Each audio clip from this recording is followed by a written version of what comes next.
네, 묵상 간증 뺨 맞고 수지 맞은 인생입니다. 저는 저를 물심 양면으로 뒷받침하며 행복하게 해줄 능력 있는 배우자를 찾아 다녔습니다. 그러다 부유한 외국 여자를 만나 그녀와의 혼인으로 내가 얻을 것들을 계산하면서 행복한 미래를 꿈꾸며 결혼했습니다. 하지만 하나님은 제가 얻고자 계획한 것은 단 한 가지도 취하지 못하게 하셨습니다. 대신 막대기로 뺨을 치시는 것 같은 이혼의 사건으로 저를 찾아오셨습니다. 인생의 목적이 행복이기에 제가 믿고 의지하던 돈의 병거와 가족 우상의 견고한 성이 무너지자 저는 살 소망을 잃었습니다. 매일 술과 게임에 중독되어 폐인처럼 지내며 자살을 꿈꿨습니다. 그런 저를 안타까워하시던 어머니의 권면으로 저는 믿음의 공동체로 인도되었습니다. 그리고 교회 소그룹 모임에서 저를 위해 함께 울고 웃으며 기도해주는 지체들의 이타적인 사랑에 큰 위로를 받았습니다. 저의 이기적인 가치관으로 지은 수많은 죄를 지체들의 사랑과 성경 말씀을 통해 깨닫게 되니 눈물로 회개할 수 있었습니다. 저는 결혼하여 내가 얻을 수 있는 것들을 치밀하게 계산했었습니다.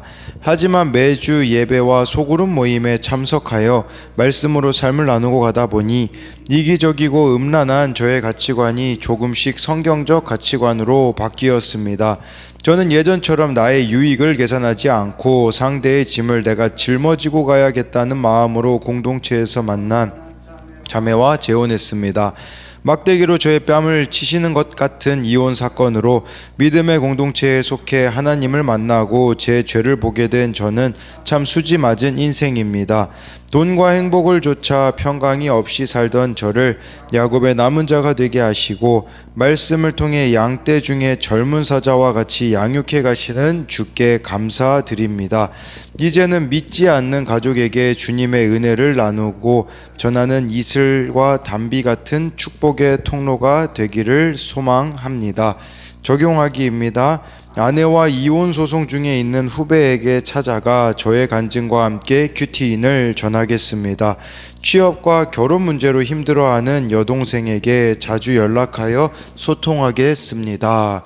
네, 여기 나와 있듯이 이렇게 소그룹 모임에서 저를 위해 함께 울고 기도해주는 지체들의 이타적인 사랑에 위로를 받게 되었고, 또 저의 이기적인 가치관으로 지은 수많은 죄를 지체들의 사랑과 성경 말씀을 통해 깨닫게 되니 눈물로 회개할 수 있었던 이 모든 것이 막대기로 뺨을 치시는 이게 1절 말씀에 나오거든요. 그 이혼의 사건으로 하나님이 저를 찾아오셨다라고 합니다. 정말 우리도 마찬가지로 이렇게 막대기로 뺨을 치는 것 같은 사건이 있을 때가 결국은 하나님을 만날 수 있을 때임을 볼 수 있는 것이죠. 오늘은 위가 5장 1절부터 15절까지인데요. 1절에요. 딸 군대여 너는 때를 모을지어다. 그들이 우리를 애워쌌으니 막대기로 이스라엘 재판자의 뺨을 치리로다 라고 말씀해 주고 있습니다.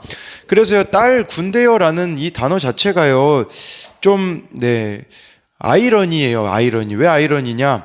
군대인데 딸이에요, 딸. 근데 여기서 말하는 군대는요, 아무리 남유다 백성들이 사람을 모아도 지금 바벨론을 이길 수가 없는 상황이거든요. 그러니까 너의 힘을 의지해서는 아무것도 할 수 없다라는 뜻이겠죠. 이 군대라는 것이요, 여기서는요. 근데 딸이라는 단어가 붙어 있다라는 게 제가 아이러니라고 말씀드리는 이유는요. 군사력으로는 이 심판을 막을 수가 없지만 딸됨으로, 우리로 말하자면 자녀됨으로는 이렇게 나아가야 된다라는 거예요. 하나님의 약속의 자녀됨으로 나아가야 참된 군대로 나아갈 수 있는데 정말 그냥 군사력만 의지해서는 이길 수가 없다라고 말씀해주고 있는 것이죠. 그래서 막대기로 이스라엘 재판자의 뺨을 친다라고 이렇게 말씀해주고 있는데요. 이것은 남유다가 바벨론에 멸망당하는 이유입니다. 바로 지도자들을 하나님이 심판하시기 위함이다라고 하고 있어요.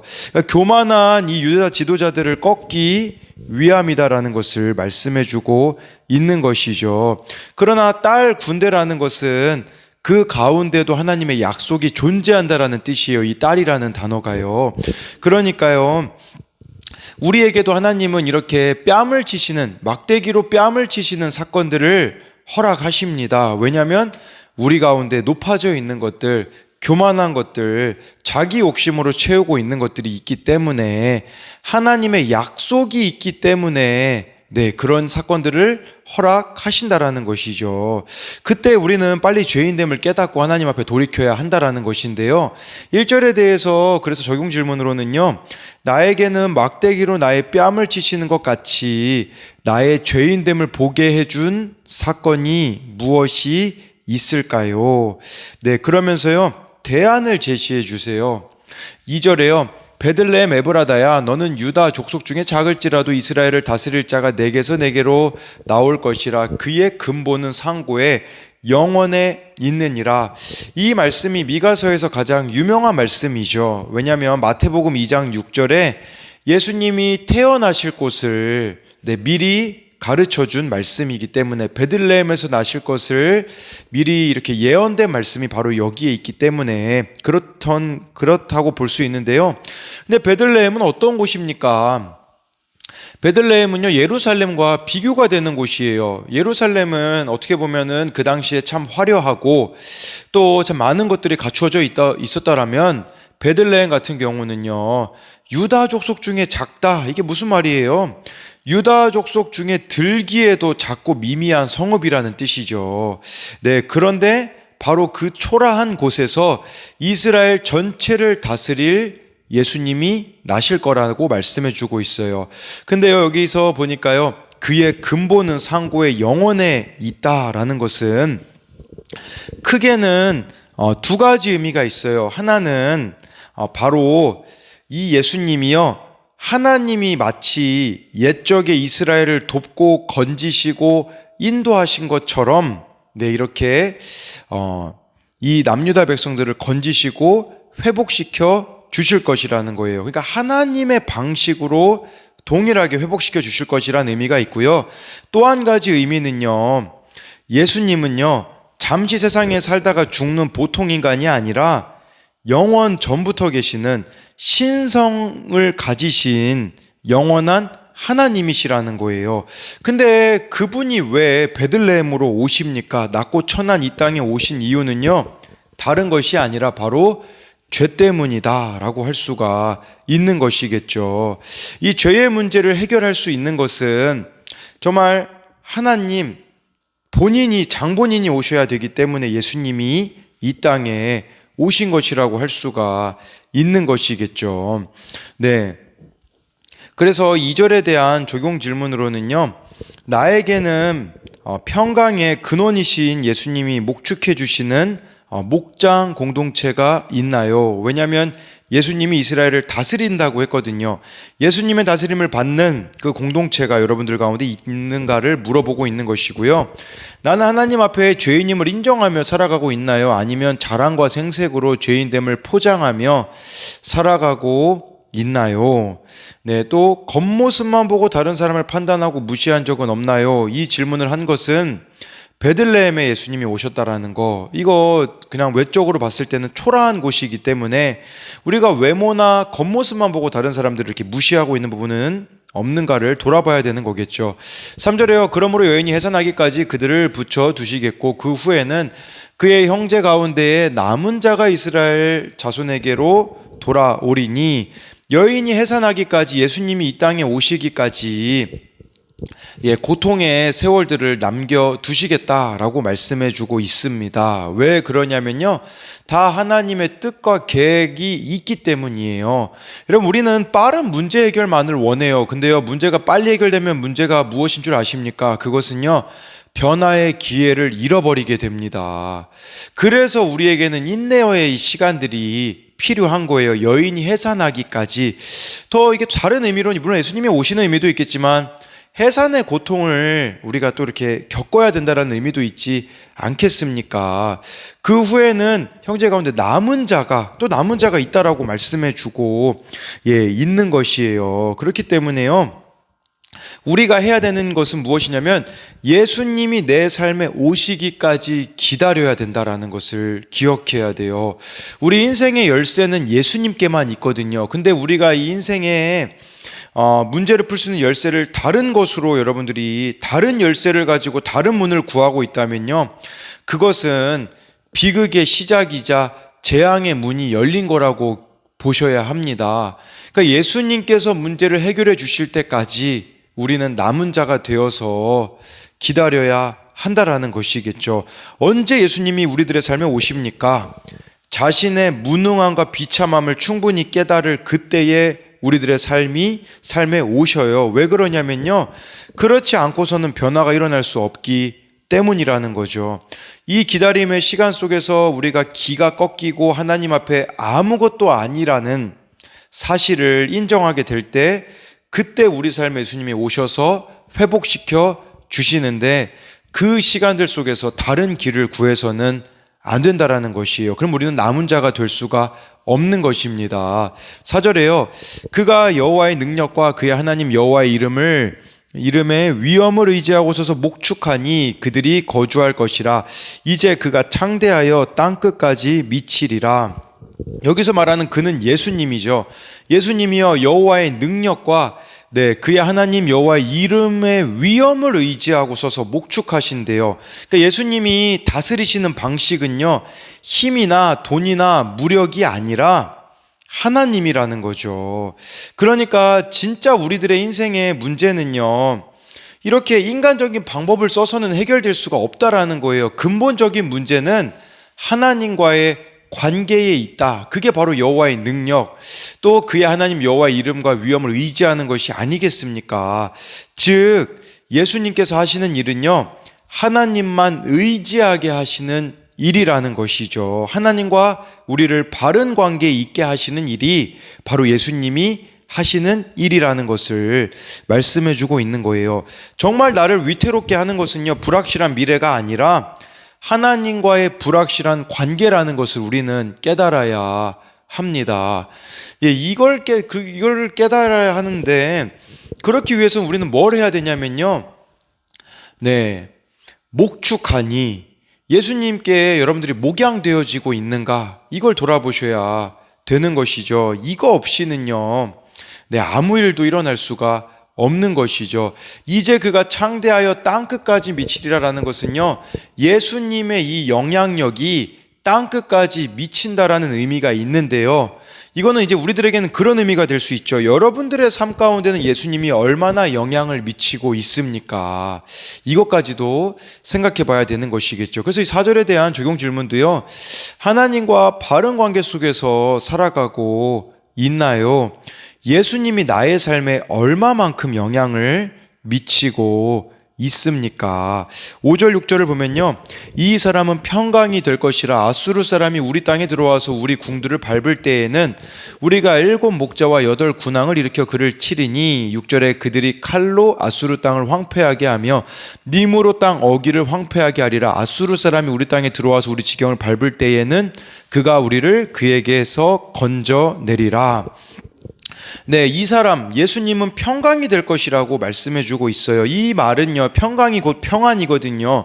예수님이 우리들의 삶에 오시지 않으면 우리는 절대 그 무엇으로도 평안함을 누릴 수가 없다라는 것을 말씀해 주고 있는 것이에요. 왜 그러냐면 우리 안에 이 죄악의 본성을 치료하실 수 있는 분은 예수님밖에 없으며, 그 죄악의 본성이 치료될 때에야만이 진정한 평안이 우리들의 삶에 오기 때문이라는 것이죠. 그러나 언제 그것이 이루어지게 됩니까? 저는 여기 5, 6절에서 제일 크게 다가왔던 단어가 밟는다라는 단어예요. 밟는다. 그러니까 우리가 밟히는 사건들이 있어야 그것이 깨달아지지 않겠습니까?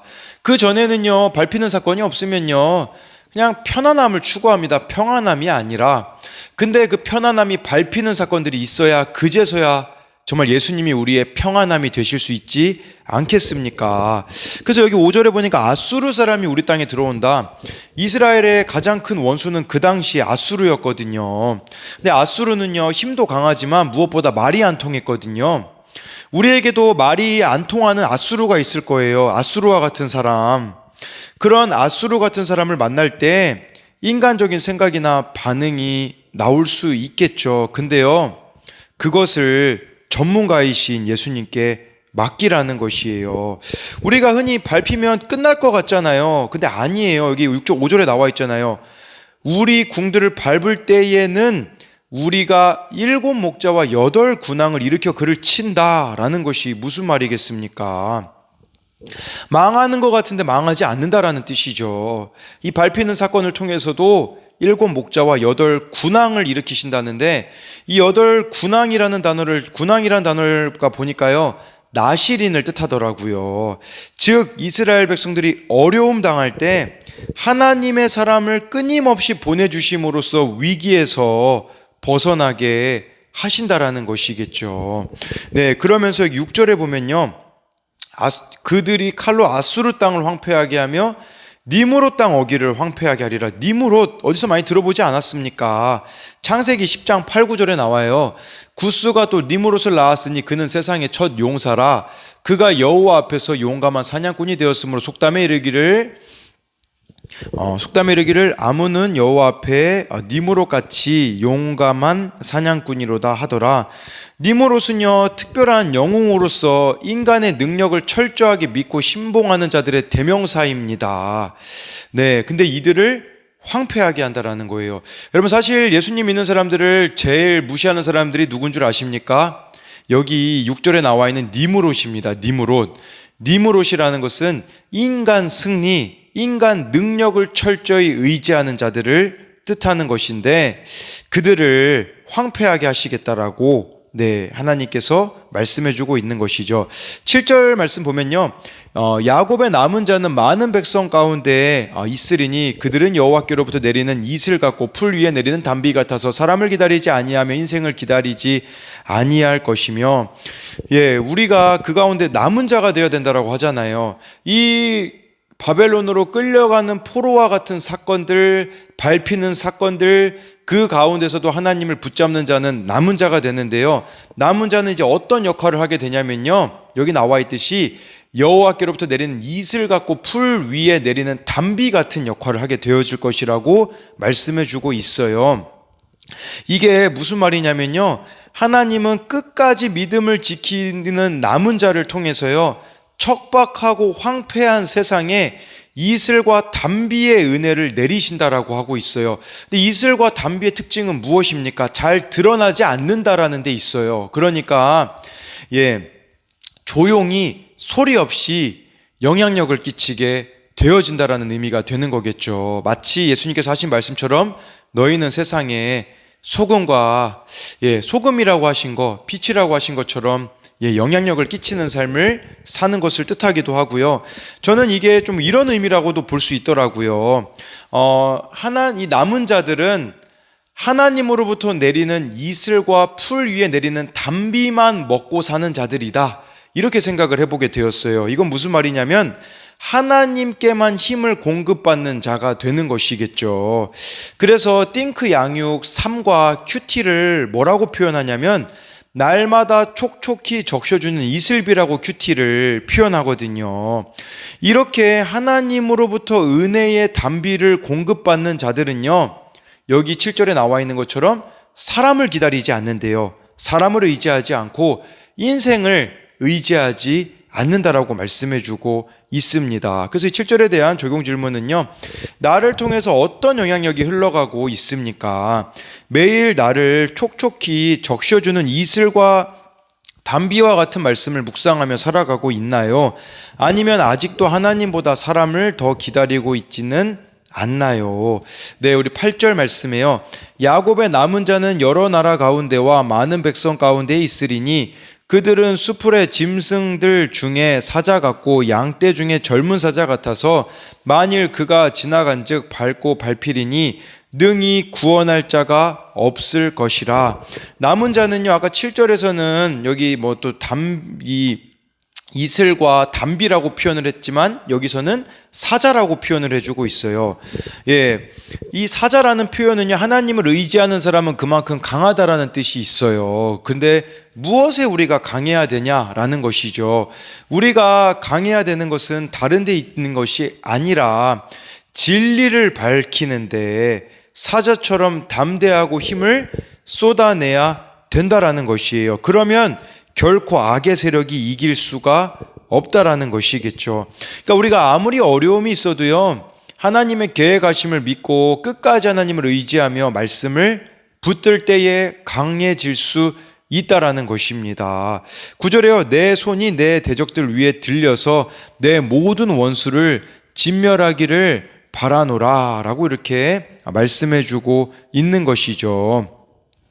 네, 그래서 정말 이 모든 원수를 진멸할 수 있게 되어지는 능력이 남은 자들에게 있다라는 것이겠죠. 우리로 말하자면 정말 예수 그리스도를 여러분들이 믿음의 주요 온전케 하시는 이인 예수님을 바라볼 때에 모든 원수들이 진멸되어질 수 있다라는 사실을 우리는 믿어야 한다라는 것을 말씀해 주고 있어요.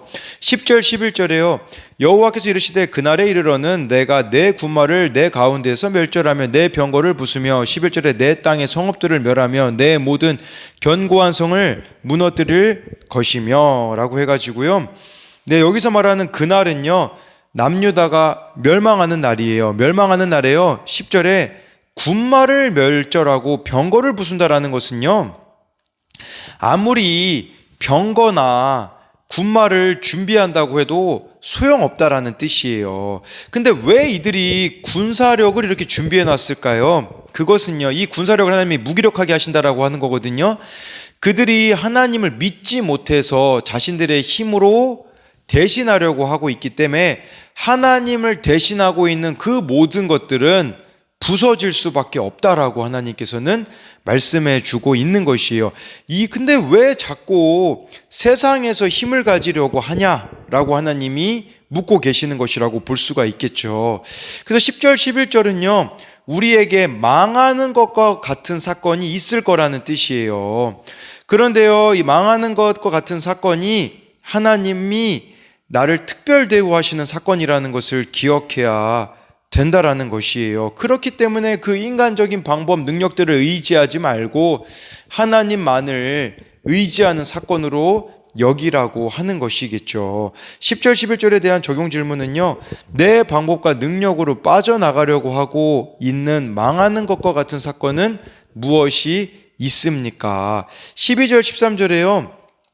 내가 또 복수를 내 손에서 끊으리니 내게 다시는 점쟁이가 없게 될 것이며 13절에 내가 내게 새긴 우상과 주상을 너희 가운데서 멸절하리니 내가 내 손으로 만든 것을 다시는 섬기지 아니하리라 라고 해가지고요, 이 남유다 백성들이 멸망당하는 이유는요, 의지할 만한 것들이 너무 많았기 때문이에요. 복수를 의지하였고, 복수를 우리로 말하면 우상숭, 또 13절에 우상숭배랑 복술이 너무 많았다라는 것이에요. 근데 이것은 지금 대한민국 기독교에도 있는 모습이 아니겠습니까? 하나님을 사랑한다라고 말하면서 돈의 영향력에 치우쳐서 살아가는 자들이 얼마나 많이 있으며 점쟁이 찾아가는 자들 얼마나 많이 있습니까? 왜 점쟁이, 왜 우상을 의지합니까? 그 이유는요, 미래에 대하여서 불투명하기 때문에 이러한 것들을 의지하는 것이죠. 그러나 진짜 우리가 기억해야 되는 것은요, 이 미래에 대한 두려움을 제거할 수 있는 유일한 길은요, 말씀과 성령의 지배를 받는 교회 공동체를 통해서만 가능하다라는 것이에요. 왜냐하면 예수님도 마태복음 말씀하셨잖아요. 천국 열쇠를 준다. 어디에 준다고 하셨습니까? 교회에 준다라고 말씀하시지 않았습니까? 그래서 12, 13절에 대한 적용 질문으로는요, 나의 우상은 무엇이며 그것을 어떻게 버릴 수 있을까요?